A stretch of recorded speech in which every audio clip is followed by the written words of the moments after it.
buenos días a todos. ¿Malas prácticas de los políticos o es una percepción errada que tenemos algunos? Me voy a referir a unas prácticas aceptadas por todos los políticos, por todos. La gente del PRM, de la Fuerza del Pueblo, del PLD, por solo citar 3 partidos. Y claro, hay una cuota que en estos momentos recae más sobre el PRM por estar en el poder. Pero lo mismo ocurrió con el PLD. Cuando estaba en el poder y el líder quería repostularse o el partido quería seguir en el poder, aunque con otro candidato, hicieron lo mismo. Entonces me voy a referir a algunos de estos aspectos que se pueden ver a simple vista para ver si es que nosotros estamos cerrados exigiendo demasiado a los políticos o realmente son malas prácticas que deben erradicarse, porque esto está aceptado por todos y, o sea, se ven y no pasa nada. Uno ya ha perdido la capacidad de asombro. Número 1, campaña política por 4 años. Oiga, cuando usted está en el poder, y eso es válido ahora en el PRM y fue válido en su momento para el PLD, o sea que no es exclusivo un partido. Cuando usted se reúne en el salón de un ministerio a planificar una reunión de una de las actividades de esa persona que está aspirando a ser candidato a la presidencia. Ahora hay muchos. Nayib acaba de mencionar como 10 aspirantes y esto sigue. O sea, y seguimos contando. Usted se reúne en un salón del ministerio, utiliza los equipos, las computadoras, las pantallas, sistemas de el aire acondicionado, el tiempo de esos funcionarios, los vehículos, el talento, la profesionales especializados en diferentes áreas al servicio de su aspiración particular. Y si usted dice, no, al servicio del partido, en un país donde hay personas de diferentes partidos y personas que no pertenecen a ¿esto es una buena práctica o no? Podemos estar en campaña 4 años y tener a funcionarios del gobierno, personas electas y personas nombradas, utilizando recursos que nos pertenecen a todos, que deben estar destinados al bienestar colectivo para aspiraciones particulares y de partidos. Yo no creo que esto sea una buena práctica. Otro elemento a cuestionar, a criticar, no se le da continuidad a los planes. Entonces hay que comenzar desde cero en todo. Sí. Recientemente estuvimos hablando del tema del transporte, de la movilidad, y decía un pasado ministro de Obras Públicas, Pepín, el ingeniero Pepín, que todo eso había sido estudiado y muchas de esas cosas ya estaban planificadas. Y las horas hombre, horas mujer de trabajo que se pierden porque cada vez que llega un gobierno a comenzar desde cero. Y no se le da seguimiento a eso. Si vamos en una carrera de relevo, yo llegué hasta el kilómetro 1, digamos, Pedro, le entrego la antorcha a Pedro. Pedro continúa, Pedro no sale desde cero. Y Pedro sigue y se le entrega a Consuelo en el kilómetro 5 y Consuelo sigue. Y así llegamos a la meta, pero nosotros estamos retrocediendo en cada momento. Eso es una pérdida de tiempo, de recursos. Eso es ilógico. Un ejemplo, y esto no tiene que ver con partidos, es una buena práctica y a nivel de un grupo de empresarios jóvenes. Ángel logró que triunfara la cultura de los debates y los vimos en las pasadas elecciones. ¿Y cómo lo hizo? Trabajando durante 30 años y cada nueva directiva daba seguimiento a lo logrado por la directiva anterior, con talleres a nivel internacional, creando conciencia en la población, comenzando con programas pilotos hasta lograr el resultado. Impuso una cultura de debate transparente y aceptada por todos, pero es un trabajo de equipo con diferentes directivas. Entonces vamos a suspender esa práctica de cada vez que llegue un gobierno, comenzamos desde cero. Otro punto, los ciudadanos solo contamos para los votos, no nos toman en cuenta para nada. Hay leyes que afectan derechos fundamentales, consultan, hacen una consulta con expertos en la materia y también con las personas que se van a afectar por esto. No, van a hacer una reforma fiscal. ¿Hubo consulta previa en su momento? ¿Se hizo de manera transparente? No. Y podemos citar algo tan sencillo pero a la vez importante, como lo del botánico. ¿Hay que extender la República de Colombia? Sí, es importante. ¿Piensan reducir el espacio del botánico?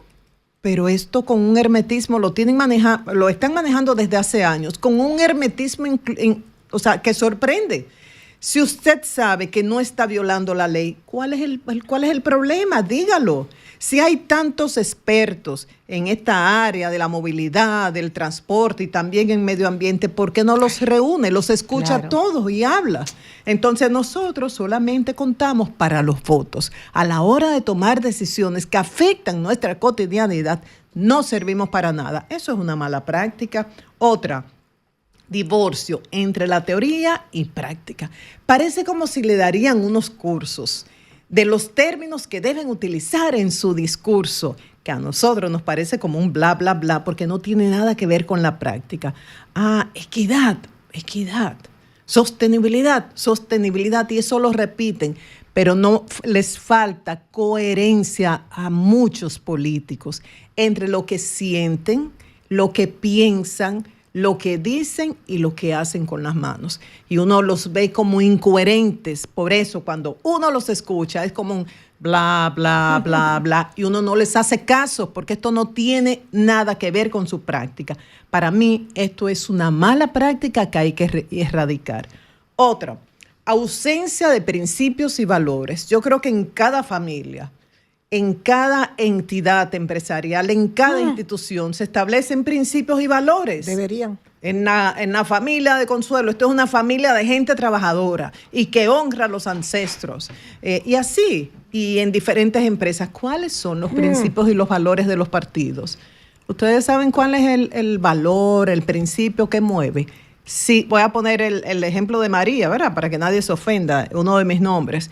Si María tiene dinero y atrae votos, no importa si el dinero viene de lo ilícito, no importa si viene de la corrupción, no importa si viene del narcotráfico, lo necesitamos para financiar campañas. Sí, y además atrae votos, no importa que violar a una niña, no importa nada. Si nos trae votos y nos trae dinero, bienvenido. Por eso percibo que muchos políticos actúan con una ausencia de principios. Es cierto. Luego, una crítica constante. Yo entiendo que la oposición juega un rol importantísimo, es un contrapeso que necesitamos, eso es vital. Ahora, mantenerse en una crítica constante, uno dice, pero ven acá, y es que el otro no ha hecho algo positivo. Por ejemplo, ahora, si la Fuerza del Pueblo hace una denuncia sobre una situación financiera que hay en el SENASA, qué bueno que existe una oposición que juegue ese rol y vamos a analizar y vamos a escuchar a SENASA, eso es importante. Pero mantenerse criticando siempre es que no vamos a llegar a ningún sitio. Señores, uno compite y uno trata de superar a la competencia, pero no hay que descalificarla. Y en un momento dado, aún entes que compiten hacen una especie de alianza estratégica ante un enemigo, ante un reto común. Esto no se ve, y un trabajo ayuda al otro. Si el presidente Luis Abinader pudo hacer un buen trabajo saliendo de la pandemia con el tema de las vacunas, con el tema de la apertura del turismo, fue gracias a un trabajo inicial que, aunque fue poco tiempo, fue en un momento vital que le tocó al entonces presidente Danilo Medina, en momentos en que no se conocía nada, que esto daba terror, que hubo que obligar a todo el mundo a quedarse en su casa y negociar con las empresas que estaban a cargo de la alimentación, de la seguridad, de la comunicación, y lo logró Danilo Medina en su momento y luego Luis Abinader. Juntos, en diferentes momentos, cada uno trabajó para que pudiéramos transitar con el menor trauma posible esa retadora experiencia de la pandemia. Por eso digo, no todo puede ser crítica. Hay que reconocerle algo positivo al otro.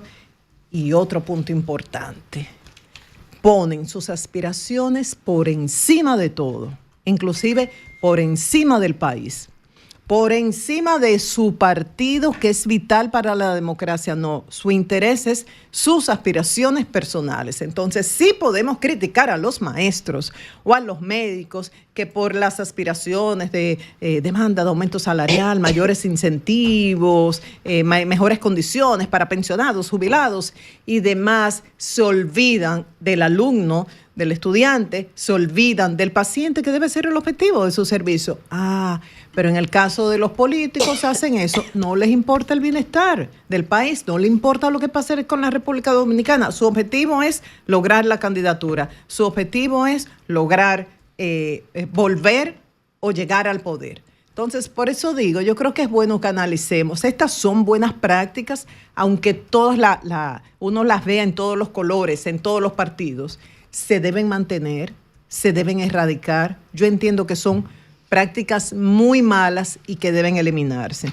Miren, por otro lado, un pastor que fue acusado de violar a 2 menores de edad de sexo masculino fue condenado a 10 años de prisión. Y una persona que estaba en estas andanzas con él, llamado el Profeta, condenado a 5 años. Estamos hablando del pastor Víctor Manuel Kerley, que él tenía la iglesia fundada por él, la iglesia evangélica llamada Antorcha de la Verdad, ubicada en el sector de Villacerro, de Higüey, en la provincia La Altagracia. Esta iglesia le pertenecía a él y con él está condenado, como decía Robinson Peguero, el Profeta. Este hecho ocurrió en julio del 2024 y ya está la condena. Pero ustedes saben lo peor, que este señor, acusado, condenado por violar a 2 menores, es reincidente. Había cometido un hecho similar, o sea, contra un menor de edad de su misma iglesia, abusando de su autoridad en el 2021. Entonces, la pena en ese momento fue de 5 años de prisión de forma suspendida. Y claro, entonces reincidente. Yo le pregunto a los abogados del grupo, cuando hay una prisión en forma suspendida, ¿por qué? ¿Y qué ocurre? O sea, si la condena hubiese sido diferente, este señor no hubiera estado libre para violar a otros niños y hoy de nuevo es condenado. La pena suspendida es que no va a la cárcel, ¿verdad? No tiene que ir a cumplir el tiempo de los 5 años, sino que esté en libertad, pero bajo ciertas condiciones que se establecen en la sentencia. Si hay, por ejemplo, una indemnización económica, tiene que cumplirla y queda plasmada. Y lo hacen casi siempre cuando el Ministerio Público llega a acuerdo con las partes, ya sea porque le haya hecho un colaboración, pero te marca porque hay una condena hacia ti. Claro. Pero hay que garantizar que no sea reincidente, ¿verdad? Pero claro. Si reincide, vuelve a la cárcel automáticamente. En ese caso no se logró. Repetimos, este pastor violó, según la condena anterior en el 2021, a un menor de edad. Y ahora en este año es condenado nuevamente a 10 años por haber violado a 2 menores de edad en su iglesia. Otra vez. No, que no le suspendan nada a prisión. Entonces, ¿son capaces? Y lo peor de esto, que ¿quién controla? Así porque es. Cualquiera puede poner una iglesia. ¿Qué controles se establecen? Eury, que corremos el riesgo de que esto vuelva a suceder. Así es. Debe ser condenado como cometió un error bastante grave. Tiene que responder a la justicia y, lógicamente, se está discutiendo una ley hace un tiempecito para precisamente regular que cualquiera no pueda poner una iglesia. Claro. Porque hay una serie de congregaciones que responden por las iglesias. O sea, que seguimos en eso. Bien, Julio. Cambio y fuera.